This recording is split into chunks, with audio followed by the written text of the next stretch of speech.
Hi, I'm Martin Deister from TSL Products, and I'd like to talk to you today about the TouchMix audio monitoring unit. The TouchMix came about as a direct result of a customer request. Customers were looking for an audio monitoring unit that didn't work quite the same way as a traditional unit, in that it enabled them to listen to audio from an SDI embedded source, but to be able to listen to AES and analog feeds at the same time. Part of the reason to do this would be perhaps that they had an incoming feed from a sports stadium of a 4.0 clean mix with just a left and a right, and a left surround and right surround, yet they were revoicing the commentary, maybe using a secondary language or even the local language from a voiceover booth within their broadcast facility. And that might be coming in through an AES router or from a local analog mic amp. So the TouchMix enables them to do that because it works fundamentally as a monitoring unit and a mixer combined. Let's take a closer look at some of those features. What's unique about the TouchMix is the touchscreen on the front panel. It's a 22:9 touchscreen which displays 20 bar graph channels as well as a mix output.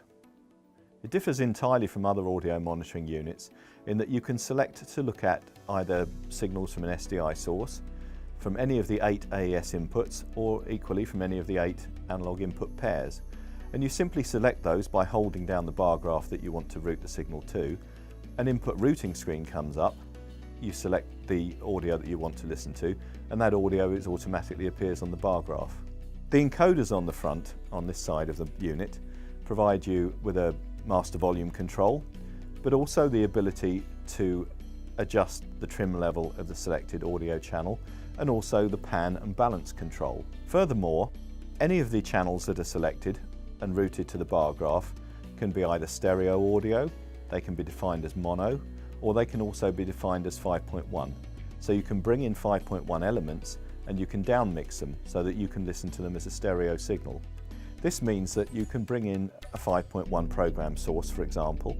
You can bring in commentaries, you can bring in local communication circuits, you can bring in any of the elements that you need in modern day television to make up a program, and you can listen to them and create your own personal mix if you like.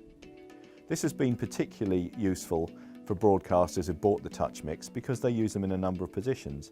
We know of sports broadcasters, for example, in live broadcast, who have one of these units in front of every director, every production assistant, every editor, even every graphics artist, because it enables them to contribute to the show whilst listening to the audio elements that they need to hear, whether they're communications, whether they're program, or whether they're monitoring a rival's transmission coming in off of a streaming device, such as a laptop.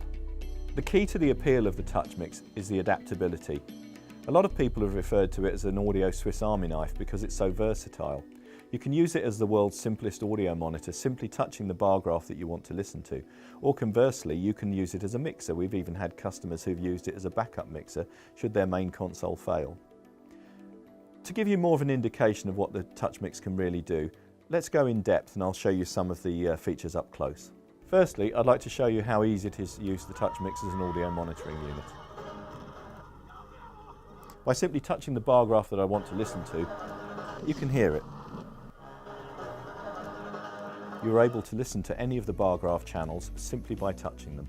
Routing the audio that you want to listen to the bar graph pairs is simplicity itself. You just hold your finger onto the bar graph that you want to route signal to for a few seconds.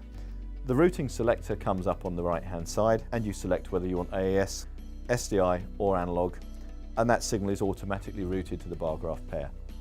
Of course, it's not very intuitive to use an audio monitoring unit where the information above the top of the bar graphs, which tells you what's going on, just says SDI pair 1, AES pair 1, for example.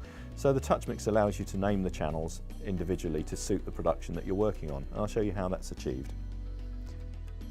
We go into the menu by pressing Setup, select the Inputs icon, and this brings up a QWERTY keyboard on the screen, and also the input selector itself. So if I select SDI 1, pair 1, which I know to be a stereo program feed, I can clear the default, simply type in PGM for program, and when I'm finished, SDI 1 pair 1 is now labelled program. Once you've configured the TouchMix, once you've selected your routing and you've named the input channels, You've got a setup that you're going to use for a program and you're going to use it the next time you come back to do that show. You might want to save it as a user preset. I'll show you how that's achieved. You hold down the home button for a couple of seconds and the screen menu changes on the right hand side. I'm going to set this as a user preset and now the QWERTY keyboard pops up again. I can select one of 18 user locations. I can create a name that's relevant to that preset for that particular show, for example. I press save and it's stored onto the internal memory. If I then want to back it up onto a USB stick, I can use the USB port on the front and I can save that setup. And then conversely, I can come back to it the next time I'm going to make that show, take the memory stick, put it back in the unit and then recall that setup. So I can always go back to the same setting show by show. If you'd like to learn more about the TouchMix, contact your local reseller. Contact details and more information can be found on our website.